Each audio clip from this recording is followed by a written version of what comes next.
Hello everyone, just doing a quick video here. I'll do two things here, which hopefully will save everyone a bit of time. So this is the annual maintenance for my commercial power pruners. And here, just for a bit of a side-by-side comparison, this is your domestic pruners. As you can see, smaller gullet.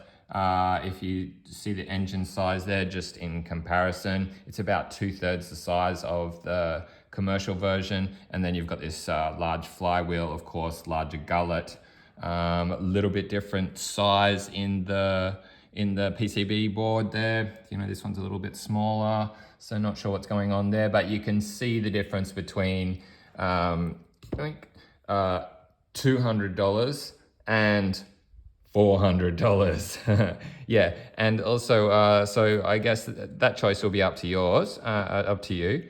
But while we're here, we'll just be also having a look at the greasing there. So that's what I was pointing at there. That's where we'll grease that big flywheel, and all the gears are underneath there.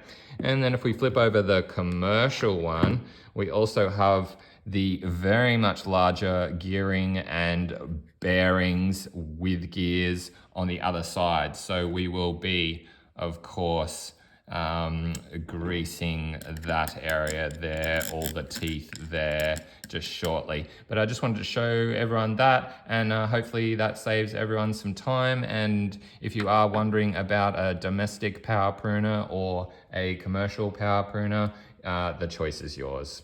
So hopefully that helps everyone out, and have a good day.